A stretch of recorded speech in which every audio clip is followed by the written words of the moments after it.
नमस्कार मित्रांनो, स्वागत आहे तुमचं आपल्या YouTube चॅनलवर। मित्रांनो, अपंग लाभार्थ्यांसाठी एक अतिशय महत्त्वाची अपडेट असणार आहे। दरवर्षीप्रमाणे यावर्षी सुद्धा अनुदानित स्वरूपात झेरॉक्स मशीनचं वाटप आता पुन्हा एकदा सुरुवात झालेली आहे। दिव्यांग लाभार्थ्यांना स्वतःचा व्यवसाय उभा राहावा यासाठी शासनामार्फत हे अर्थसहाय्य दिलं जातं। मित्रांनो, झेरॉक्स मशीनसाठी ऑनलाईन पद्धतीने फॉर्म भरायचा आहे। यासाठी शासनामार्फत वेबसाईट सुद्धा प्रसिद्ध केलेली आहे। तर वेबसाईट कोणती असणार आहे, कागदपत्रे काय लागतील, शेवटचा दिनांक काय असेल आणि सगळ्यात महत्त्वाचं ही योजना कोणत्या जिल्ह्यामध्ये प्रसिद्ध झालेली आहे, संपूर्ण माहिती या व्हिडिओच्या माध्यमातून पाहणार आहे। व्हिडिओ शेवटपर्यंत पहा। चॅनलवरती जर नवीन असाल तर चॅनलला सबस्क्राइब करून ठेवा।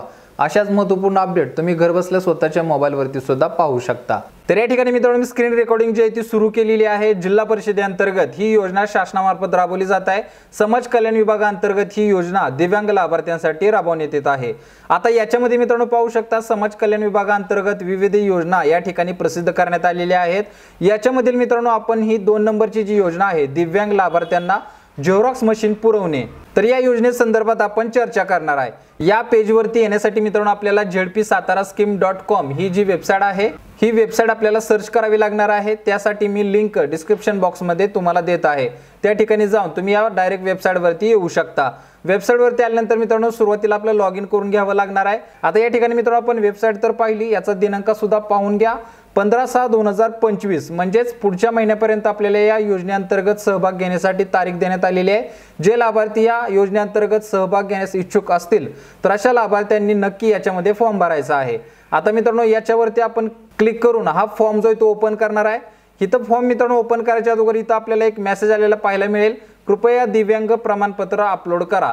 तर या ठिकाणी या योजनेसाठी या झेरॉक्स मशीनसाठी आपलं दिव्यांग प्रमाणपत्र असणं खूप गरजेचं आहे। ते दिव्यांग प्रमाणपत्र आपलं 40% वर असणं गरजेचं आहे। कोणतीही सरकारी योजना घ्यायची असेल तर आपलं दिव्यांग प्रमाणपत्र 40% असणं खूप गरजेचं आहे, तरच आपल्याला मित्रांनो या योजनेअंतर्गत व्यवस्थितरित्या लाभ घेता येतो। आता याच्यामध्ये आपण ओके वरती क्लिक करायचं आहे।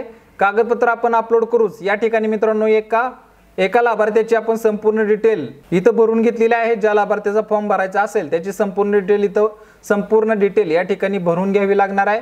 याच्यामध्ये आपलं स्वतःचं नाव असेल, आपला पत्ता असेल, त्याचबरोबर इतर माहितीमध्ये आपला जात प्रवर्ग, दिनांक, जन्मदिनांक, दारिद्र्यरेषेत आहे का, रेशन कार्ड क्रमांक याबद्दलची सविस्तर डिटेल या इतर मध्ये भरून घ्यायची आहे। आणि त्याच्यानंतर खाली 3 नंबर आपली बँक माहिती आहे, आपल्या बँक संदर्भात सविस्तर डिटेल भरून घ्यायची आहे। आता इथं कागदपत्रे जे आवश्यक लागणार आहेत त्याची माहिती जाणून घ्या। या ठिकाणी सुरुवातीला आहे अर्जदाराचा फोटो, आपला ID साइज फोटो या ठिकाणी द्यावा लागेल। पुढे आधार कार्ड आहे, आपलं आधार कार्ड स्कॅन करून अपलोड करायचं आहे, त्याच्यामुळे आधार कार्ड या ठिकाणी द्यावं लागेल।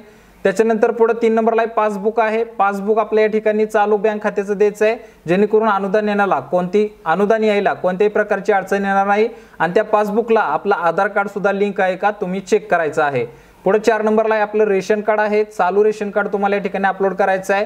याच्यामध्ये 5 नंबरला आहे जात प्रमाणपत्र। जात प्रमाणपत्र जर जात प्रवर्गामध्ये मोडत असाल तर तुमचं नक्की या ठिकाणी जात प्रमाणपत्र अपलोड करा। जर तुमच्याजवळ जात प्रमाणपत्र नसेल तर तुम्ही नाही केलं तरी काही हरकत नाही। त्याच्यानंतर पुढे दारिद्र्यरेषेत असाल तर गट विकास अधिकारी यांचं प्रमाणपत्र जोडावं लागणार आहे।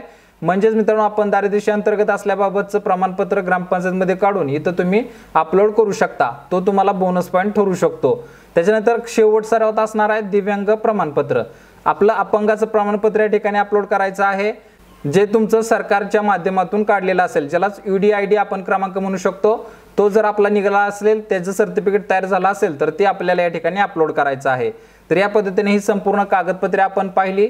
ही संपूर्ण कागदपत्रे घेऊन आपण जवळच्या सेतू सेंटरवरती जाऊन ऑनलाईन पद्धतीने फॉर्म भरायचा आहे। तर मित्रांनो आजच्यासाठी येथेच थांबतो। अतिशय महत्त्वाची अपडेट होती, तुमच्यापर्यंत पोहोचवणं गरजेचं होतं। अशाच नवनवीन अपडेटसाठी आपल्या चॅनलला महत्त्वाचं सबस्क्राइब करून ठेवा। भेटू पुढच्या व्हिडिओमध्ये नवीन अपडेटसह, नवीन माहितीसह। तोपर्यंत धन्यवाद।